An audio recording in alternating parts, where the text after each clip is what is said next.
Money laundering case, وزیر اعظم اور وزیر اعلیٰ پنجاب کی عبوری ضمانت کی توثیق کی درخواستوں پر فیصلہ محفوظ۔ ایف آئی اے نے مفرور ملزمان کی رپورٹ عدالت میں جمع کرا دی۔ بتایا تینوں ملزمان دیے گئے پتے پر موجود نہیں ہیں۔ ملک مقصود کی ڈیتھ کی کنفرمیشن کے لیے متعلقہ ادارے کو خط لکھ دیا۔ ضمانت کے دوران ملزمان کا رویہ مثبت رہا ہے۔ ریکارڈ کے مطابق شہباز شریف کا رمضان شوگر مل سے ڈائریکٹ تعلق نہیں۔ شہباز شریف بولے، میرے خلاف کرپشن ثابت ہو جاتی تو یہاں کھڑا نہ ہوتا، منہ چھپا کر کسی جنگل میں پھر رہا ہوتا۔ 1 سال تک چالان اس لیے پیش نہیں کیا گیا کہ کسی طرح مجھے گرفتار کر لیں۔ میرا کسی شوگر مل سے کوئی تعلق نہیں، نہ شیئر ہولڈر ہوں۔ منی لانڈرنگ یا کرپشن کرنی ہوتی تو جو قانونی طور پر لے سکتا تھا وہ لے لیتا۔ ایف آئی اے نے جتنے حقائق بتائے جھوٹے ہیں۔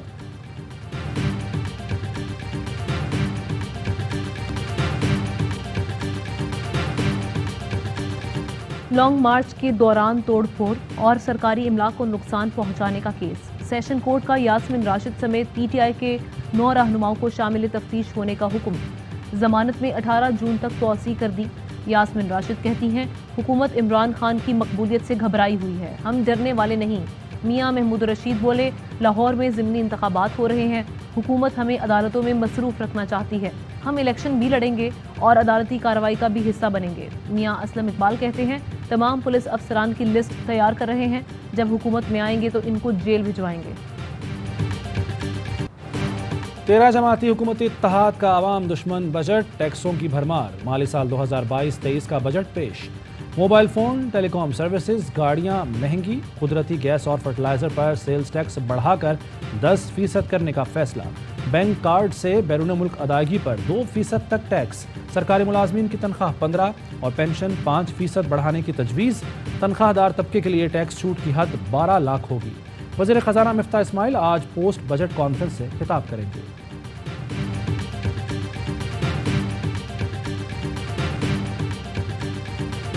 جناب اسپیکر، اس امر میں کوئی شک نہیں کہ ہمارے معاشرے میں تنخواہ دار طبقہ سب سے زیادہ معاشی مسائل میں جکڑا ہوا ہے، مگر اس کے باوجود اس طبقے پر ٹیکس کا اضافی بوجھ بھی ڈالا گیا ہے۔ حکومت نے تنخواہ دار طبقے کو ٹیکسوں کے بوجھ تلے دبا دیا۔ 12 سے 24 لاکھ سالانہ آمدن پر 7% ٹیکس عائد، 24 سے 36 لاکھ آمدن پر فکس 84,000 اور 12.5% انکم ٹیکس ہوگا۔ چھوٹے دکاندار 20,000 روپے تک بجلی کے بلوں پر 5% ٹیکس بھریں گے۔ 20 سے 25,000 کے بل پر 7.5%، 25 سے 30,000 کے بل پر فکس 3,000 روپے ٹیکس ہوگا، 30 سے 50,000 پر فکس 5,000 اور 50,000 سے زائد بل پر 10,000 روپے ٹیکس لگے گا۔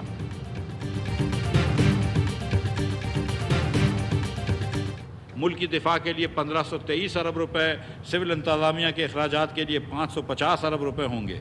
پینشن کی مد میں 530 ارب روپے مختص کیے گئے ہیں۔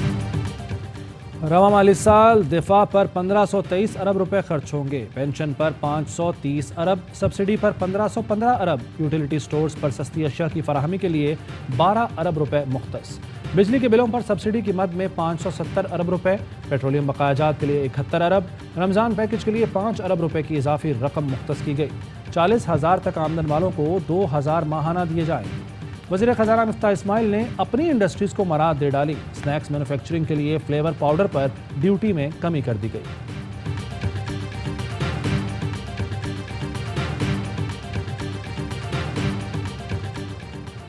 عمران خان نے امپورٹڈ حکومت کا عوام اور کاروبار دشمن بجٹ مسترد کر دیا۔ کہا، بجٹ افراط زر، اقتصادی ترقی کے غیر حقیقی مفروضوں پر مبنی ہے۔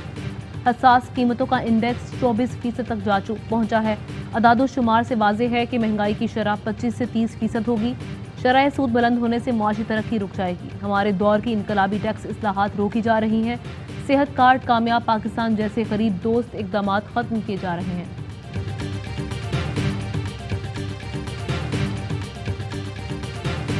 ہماری انفلیشن جو ہے وہ پورے سال کی وہ 11.5% ہو جائے گی۔ وہ کہاں سے ہو جائے گی؟ چھو منتر ہے بھائی۔ اور یہ غلط بیانی انہوں نے بہت کی ہے نمبرز میں، ان کے اپنے نمبرز ہیں، اور یہ اب بجٹ میں نمبرز ڈیفرنٹ ہے، کل جو انہوں نے نمبرز ہے وہ ڈیفرنٹ ہے۔ حکومت کے بجٹ اعداد و شمار میں تضاد ہے، ایسا لگ رہا ہے کسی غیر سنجیدہ شخص نے بیٹھ کر بجٹ بنایا۔ ARY نیوز کی بجٹ نشریات میں سابق وزیر خزانہ شوکت ترین کی گفتگو۔ کہا، حکومت کہتی ہے مہنگائی کی شرح 11.5% ہو جائے گی، مگر ہوگی کیسے؟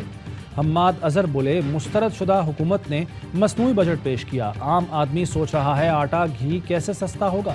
یہ الیکشن بجٹ ہے جس میں معیشت کا تعین نہیں کیا گیا۔ شیخ رشید کہتے ہیں معاملات مزید بگڑیں گے، سنبھلیں گے نہیں، عوام باہر نکلیں گے اور اپنا حق لیں گے۔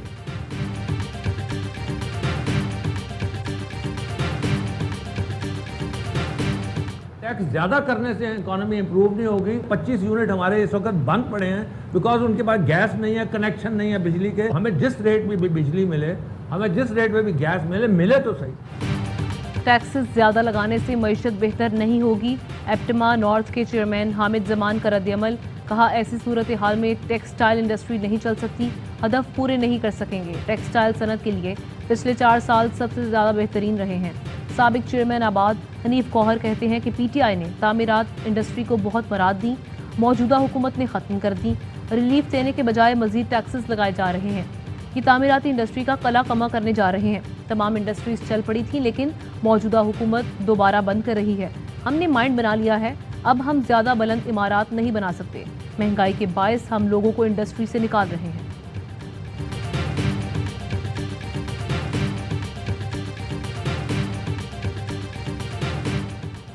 حکومت کا بجٹ میں سنیما اور فلم انڈسٹری کے لیے ٹیکس مراحت کا اعلان۔ سنیما فلم پروڈیوسرز، نئے سنیما گھروں، پروڈکشن ہاؤسز، فلم میوزیم کے قیام پر 5 سال تک انکم ٹیکس کی چھوٹ، زرعی مشینری، دواؤں کے خام مال پر ڈیوٹی ختم کرنے کی تجویز، سنیکس کی تیاری میں استعمال ہونے والے فلیورز کی درآمدی ڈیوٹی میں بھی کمی۔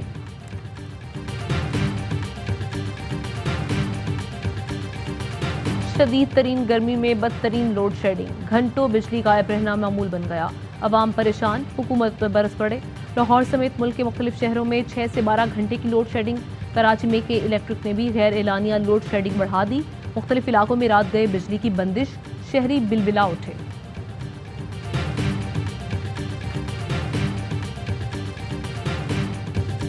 اور شاہینوں کی اونچی اڑان، گرین شرٹس نے ویسٹ انڈیز کو دوسرا ون ڈے 120 رن سے ہرا دیا۔ محمد نواز کی گھومتی گیندوں نے ویسٹ انڈین بیٹرز کو گھما دیا۔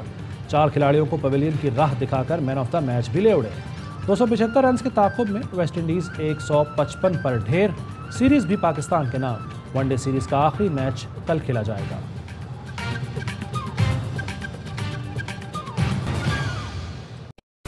اہم ترین خبریں اب ایک کلک کی دوری پر۔